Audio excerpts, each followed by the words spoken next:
Hey, what's going on? Welcome back to our BKFC Reddit. Ask Me Anything. We're joined by Jonny El Toro Tello. How you doing, sir? Good, brother. How you? I'm great.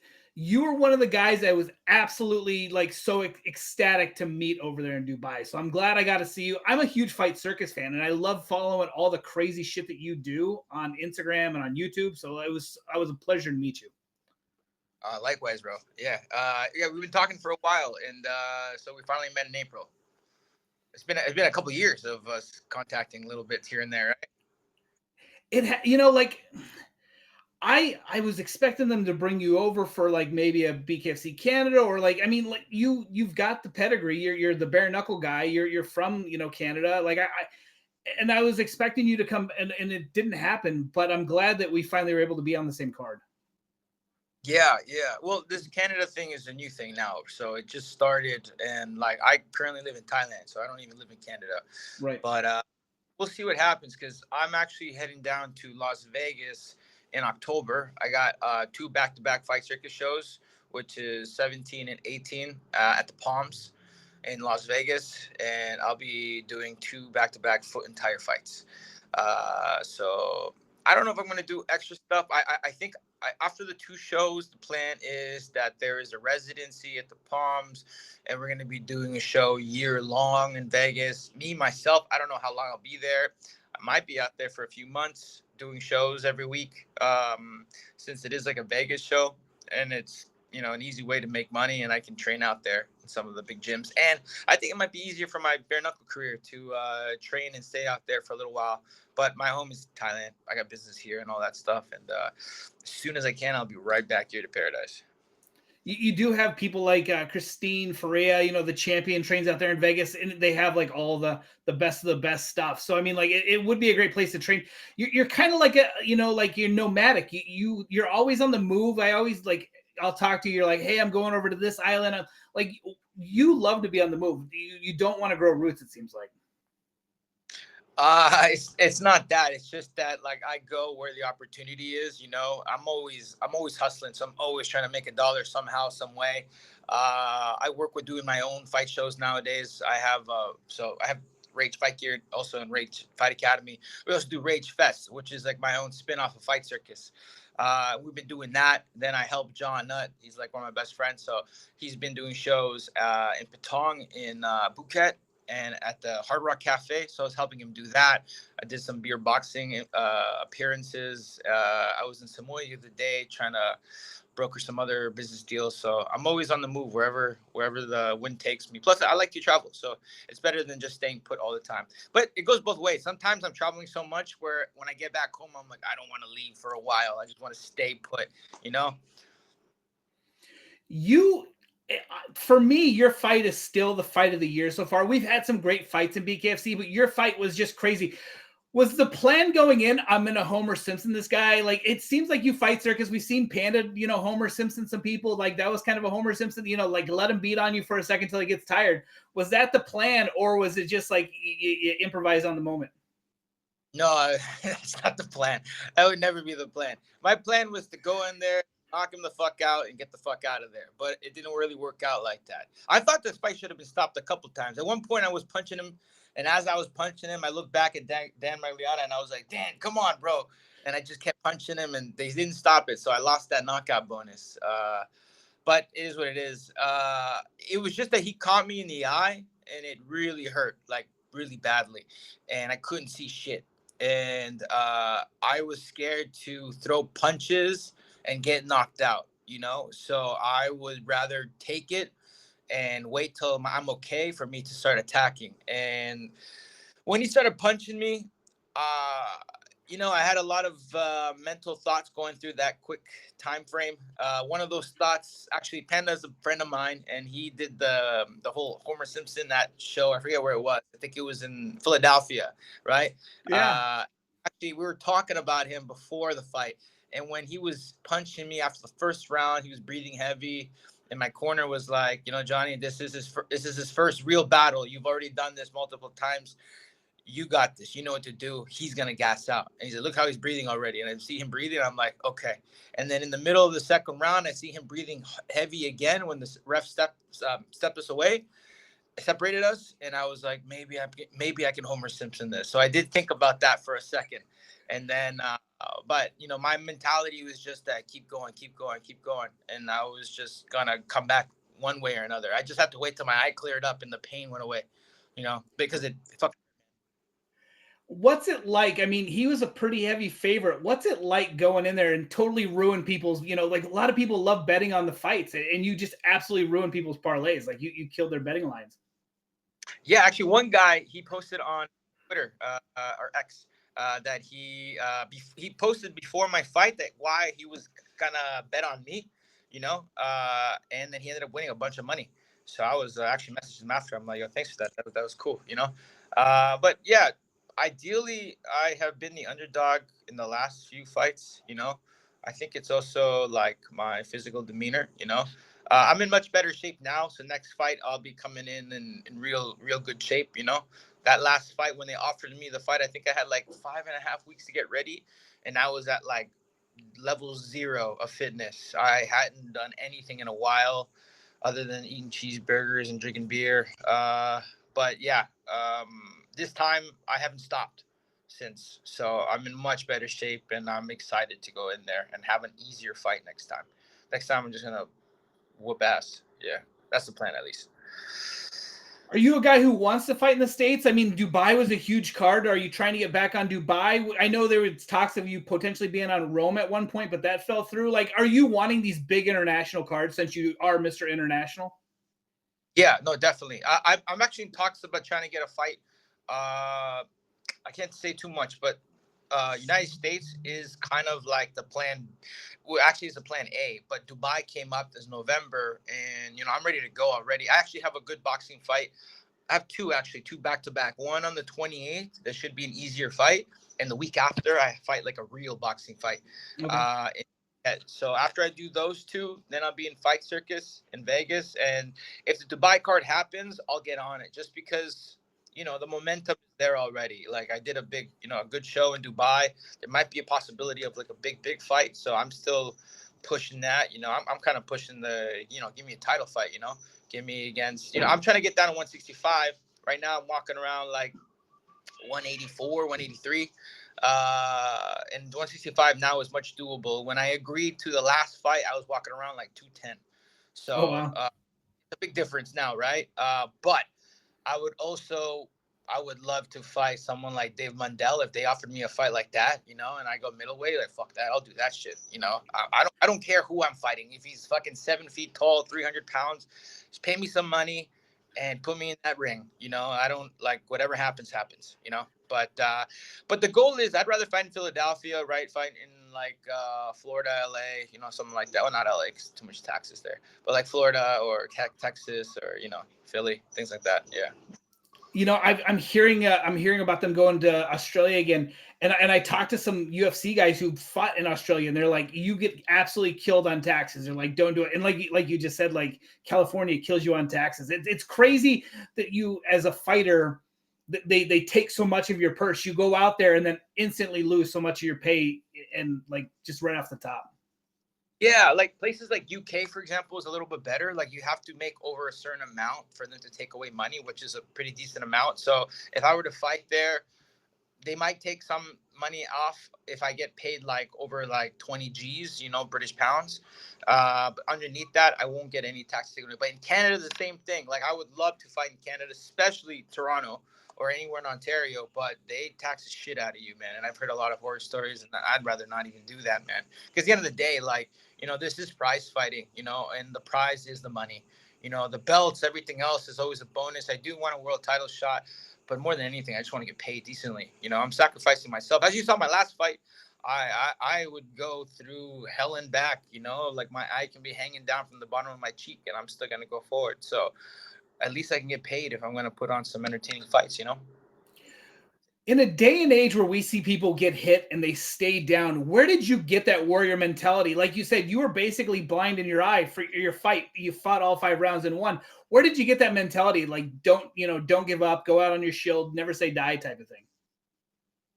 Uh, Listen, man, I've been fighting since I was 11 years old. I've always had the demeanor, and I've been through a lot of my life. So if I'm 34 now. So to get all the way to this point, for me to go down after a punch or two, then what the hell was everything for?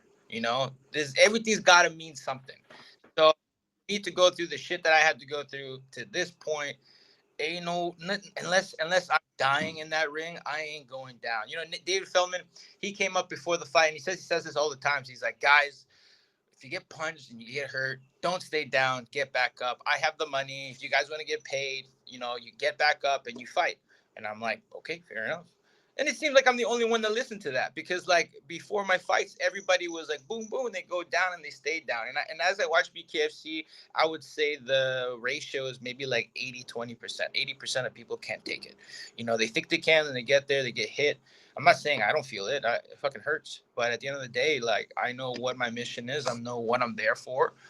And get rich or die trying. That's my mentality. There's worse ways to go, than fighting in battle. So I'm good. I'm cool with it if that happens. Can you tell us, you live over there? Like, I'm sure a lot of fighters are watching and they go, I see all these guys go over to Thailand. What's your typical day like? I mean, you wake up, you eat like a wonderful fruit on the beach. I mean, can you tell us kind of like what a typical day for Jonny Tello is for over there? It was a time where that was my life. Wake up, eat some, go on the beach. But now I have a life here.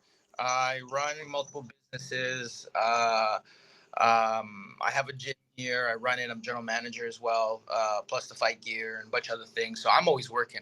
The moment I wake up, I don't even eat breakfast. I go straight to either training or I go to work. And then if I go to work, I train after. And I try to, now that I'm back in training full time, I'm training twice a day, every day, 5 days a week. And plus I'm working. Back in the day when life was easier, I was waking up, going to work out, then go to the beach, eat food, sleep, wake up, work, sleep, eat.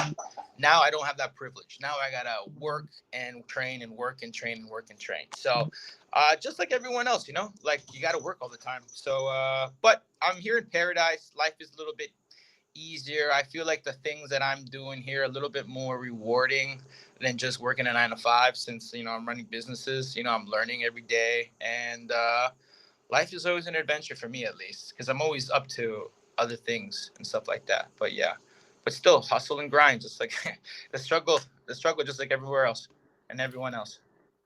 Say there's a BKFC fighter over here and he's like, I would love to go over there and train. Does your gym offer that? I'm like, I had a buddy from who's local who went over and was just training at a Thailand, like a random Muay Thai gym for like 6 months. Does your guys' gym offer kind of the where you let foreign fighters come in and train with you? Yeah. Like, so our main clientele are foreigners, Okay. uh, expats who that live here or tourists. A lot of fighters, like we have, like, so our boxing program is actually probably one of the most extensive boxing programs in all of Thailand. I would say the only other gym that kind of competes with us now, or I would say that we compete with, is Apollo in Phuket, which is attached to Tiger Muay Thai. That actually used to be part of Tiger Muay Thai. They have a big boxing program. They're strictly a boxing school. We're an MMA school. So we have Muay Thai, boxing, jiu-jitsu, MMA, everything, yoga, strength and conditioning classes. But one thing I could say is that I had a lot of people message me after my fight and in general in the last couple of years about coming to Thailand. And I invite everybody, come down, come train. We have a pretty extensive boxing team. I've got about nine elite pro fighters. Me and one other person are doing bare knuckle. I have a fighter from Cuba coming. He wants to do bare knuckle as well too. So I'm managing them and trying to get them fights into BKFC. And also professional boxing. And my boxing coach is Cuban. Like, he's Okay. straight up. He was on the national team. He was on the Olympics. He trained many people for the Olympics, and he was in China for the last 10 years. Armando, he's amazing, man. It's really, really good. And he's always interested in learning. And then I got Dorian Price, which is he's actually Matt Brown's from the UFC, his head coach, and he's head coach of a lot of other UFC fighters. So he's my head coach at the gym, and I work with him a lot of the clinch work stuff.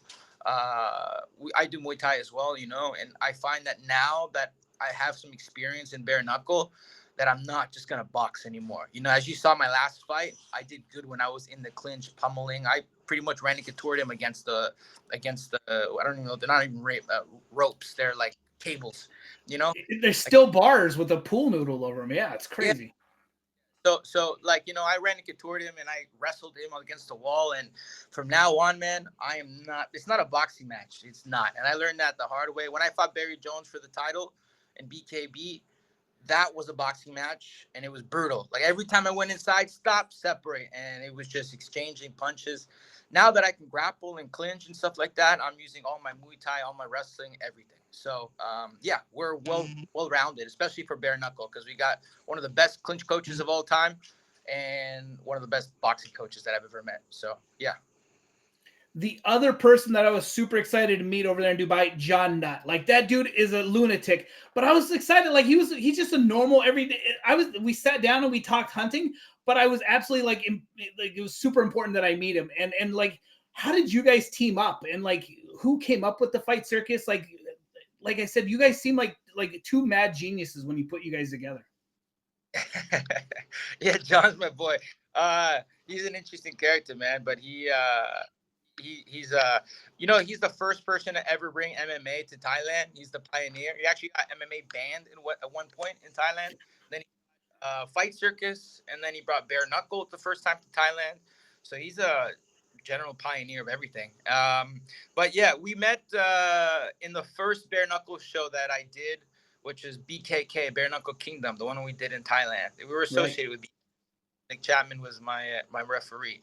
So that's when I met him. And then after he invited me to do like a small Fight Circus spinoff, it was like called the Most Dangerous Game Show. And it was like a game show. And I had to do that's my first entire fight. And then after that, I just met him and the rest of the team. And then we became boys. We got drunk every day for like a week. Then I fought drunk in the tire. And then after that, we just bonded. And since then, I've been directly involved with the Fight Circus. He's been helping me with my show at Rage Fest. And yeah, I can definitely say I would not be where I am without John Nutt. So I owe him one. So we're teammates, So we've been working a while together. When you guys come to Vegas, will it still be just as crazy, or do you guys have to tune it down a little bit because it is America? I'm not really sure. It's still gonna be crazy in different ways. In Thailand, there's no commission here, so you can do whatever. If there's a problem, you just pay the cops. But in Vegas, there's like actual civilization where you got to go through commission boards and like legality and stuff like that. So, yeah, from what I know, I don't think it might be as violent and stuff. But I'm not really sure, to be honest, because I've been talking to Keith. He's the other owner of Fight Circus, but it's still gonna be wild. It's gonna be crazy. We got, from what I've heard, Travis Barker is gonna be in the show. He's gonna be the lead drummer. One of the guys from Beastie Boys. He's gonna be the lead MC and DJ. Got the Kardashians are gonna be in the show. It's gonna be wild. It's gonna be like Fight Circus on steroids. Yeah. When you did that bare knuckle kingdom, was it miserable? It looked so hot, and like it seemed like fighters were like having heat exhaustion. John's suit just got darker and darker as he sweated more and more. Like what was that experience like fighting outside in the heat? You know what? I didn't really feel it too much because my fight was quick. I knocked the guy out in the beginning of the second.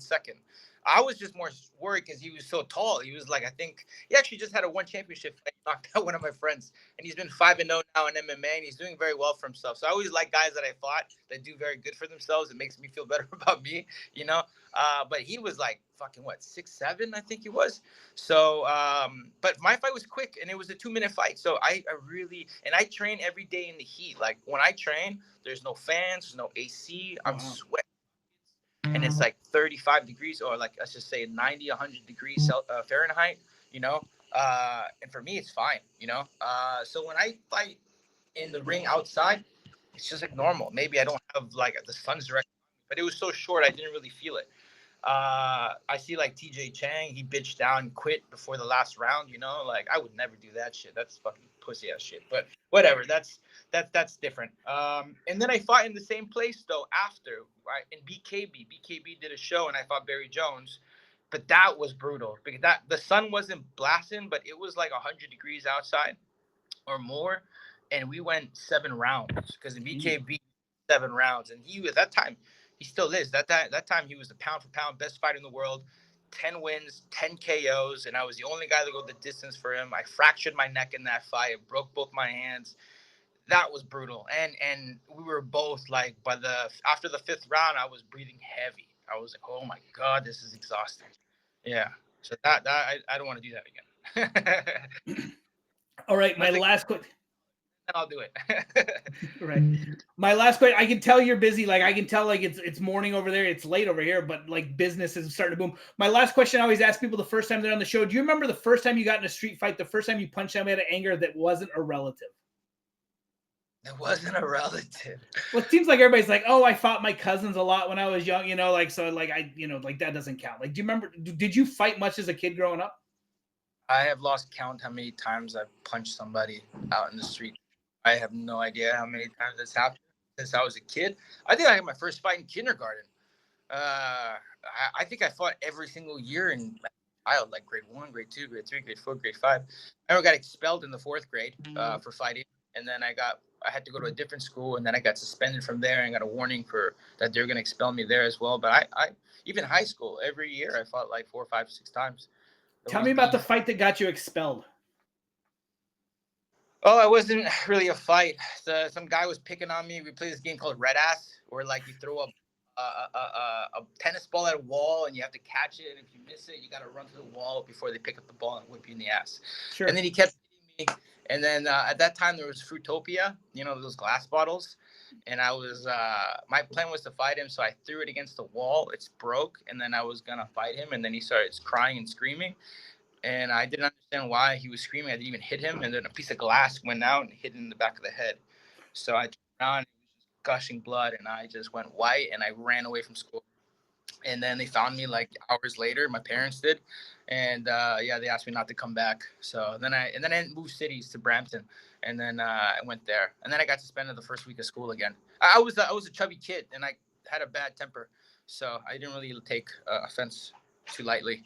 I still am a little sensitive. So, but I'm a mature gentleman now. I don't punch everybody, just some people, but only. I have one last question. So we saw the BKFC recently join forces with Ice Wars. You're a Canadian dude. Did you grow up playing hockey? Were you much of a fighter? Could we see you put on the ice skates and come fight in an Ice Wars at some point? Well, yeah, man. I used to play hockey for like 10 years. So, yeah. I don't know. That would be interesting. That would be, at Fight Circus, we kind of invented that, We were the first ones to do it, but we didn't do it on ice. We did it on a mix of silicone and, a mix of baby oil and lube. Okay. Yeah. And had a sock, just barefoot, and we had boxing. Actually, there was a cool fight where one of the guys dislocated his shoulder, and he was like, Johnny, and I had to pull his shoulder back in, and they went back into fight. So we actually were the inventors of that, and we actually spoke about it to John Nutt spoke about it to some people that are involved in the actual Ice Wars now. So they kind of like bit the idea and they're doing it. But respect to them for doing that. It's pretty cool. Would I do it? I would do anything if you pay me. Well, like in fighting, strictly fighting. Yeah. All right, my man. Thank you so much. Thank you so much for your time. I appreciate it. I hope we get to see you on Dubai. If not, we'll hopefully see you at Philadelphia or another. You deserve a big card. After that huge performance, I feel like you deserve another big card. Yeah, I hope I can get on something real quick and something big and a big fight, because I'm looking to fight the best as fast as I can and get up there as fast as I can. So we'll see. We'll see what happens. All right, sir. Thanks so much for your time. Have a great night or day. See you, bud. Bye. Bye, bro.